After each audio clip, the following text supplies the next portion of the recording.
السلام علیکم ورحمۃ اللہ وبرکاتہ۔ جی پیارے بھائیو، بڑی اہم معلومات ہیں قرآن مجید فرقان حمید کی روشنی میں جو اللہ تبارک و تعالیٰ نے ساری دنیا کے لوگوں کے لیے اور خاص کر غیر مسلموں کے لیے جو کافر ہیں، اللہ تبارک و تعالیٰ کی پاک ذات کو نہیں مانتے یا اس کے ساتھ کسی کو شریک ٹھہراتے ہیں، ان کے لیے خصوصی طور پر یہ ارشاد فرمایا ہے اپنے پیارے محبوب نبی کریم صلی اللہ علیہ وآلہ وسلم کے ذریعے سے۔ اس کو ہم دو چار نام دے سکتے ہیں۔ زمین پہلے بنی، آسمان پہلے بنا۔ زمین کتنے دنوں میں بنی، آسمان کتنے دنوں میں بنا، ان میں جو موجود اشیاء ہیں وہ کیسے بنی، تو اللہ تبارک و تعالیٰ نے ان کا تذکرہ فرما کے اپنی قدرت کو ظاہر فرمایا ہے۔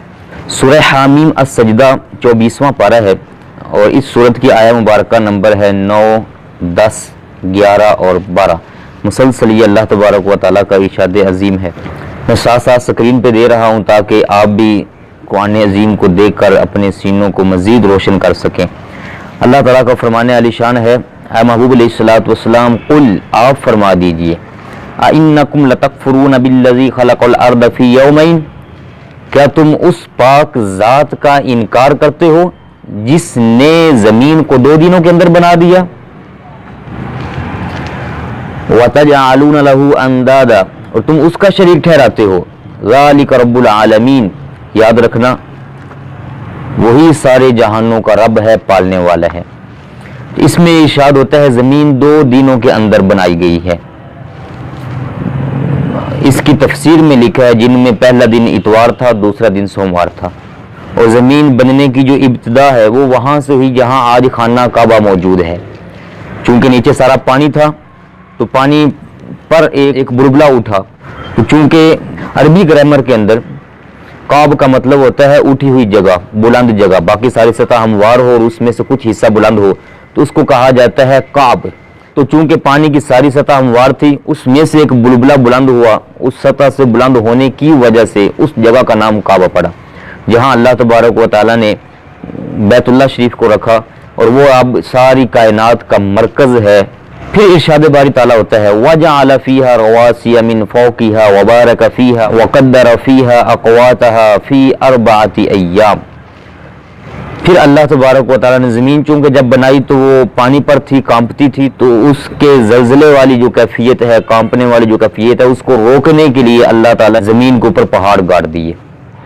جب پہاڑ گاڑے گئے، آپ جانتے ہیں پہاڑ جتنا اوپر ہوتا ہے اتنا ہی نیچے بھی ہوتا ہے، تو اس کی سختی کی وجہ سے پھر زمین کے اندر جو کپاہٹ تھی، ہلنا جلنا تھا، وہ سب ختم ہو گیا اور زمین اب ساکت ہے، ٹھہری ہوئی ہے۔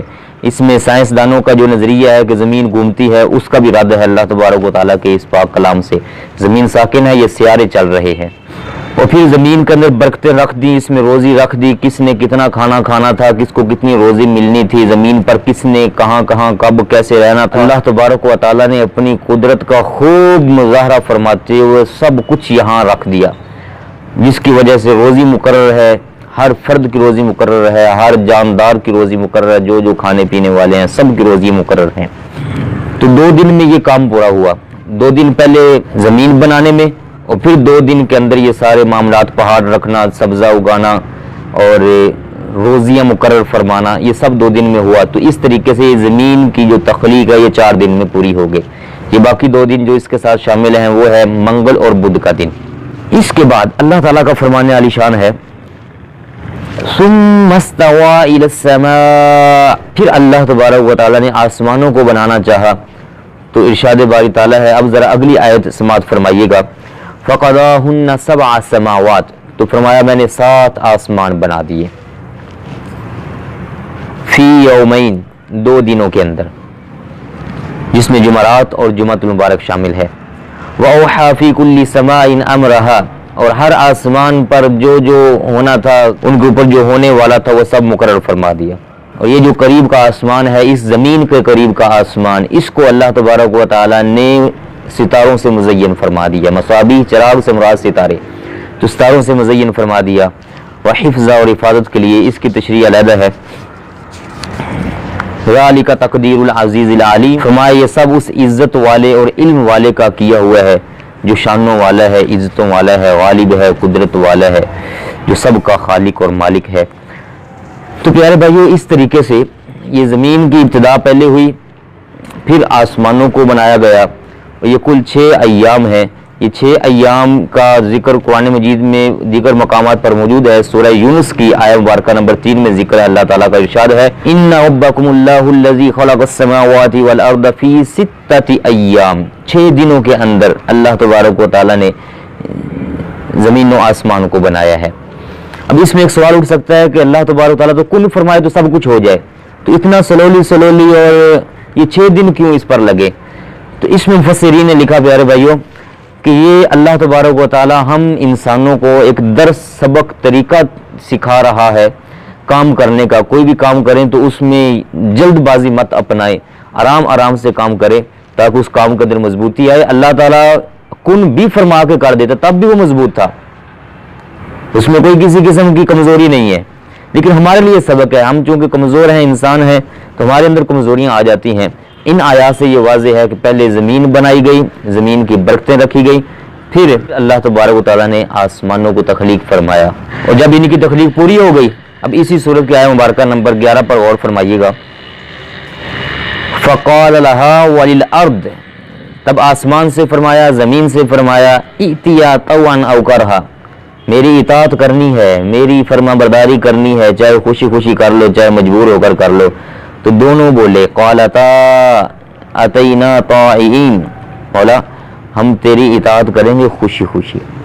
مجبور ہو کر مانا تو کیا ماننا تو وہی ہے جو خوشی سے مانا جائے۔ اس میں پیارے بھائیو ہم انسانوں کے لیے سبق ہے، درس ہے کہ ہمیں بھی چاہیے، اللہ تبارک و تعالیٰ نے ہمیں بھی بنایا ہے اور ہمیں بھی فرمایا ہے میری اطاعت کرو، فرما برداری کرو، پھر بھی کئی باتوں میں کئی کاموں میں اپنی مرضی کر جاتے ہیں، تو ہمیں چاہیے اللہ تعالیٰ کی فرما برداری کریں۔ اس کی فرما برداری کے لیے ضروری ہے کہ پیارے نبی کریم رؤوف الرحیم، اس کے پیارے محبوب آخری نبی حضرت سیدنا محمد مصطفیٰ صلی اللہ علیہ وآلہ وسلم کی پیاری تعلیمات، آپ کے نقش قدم، آپ کی سنت کو اپنایا جائے، آپ کے اخلاق حسنہ کو اپنایا جائے، انشاءاللہ پوری دنیا میں اسلام کا نور عام ہو جائے گا۔ اللہ تعالیٰ ہم سب کو عمل کی توفیق عطا فرمائے۔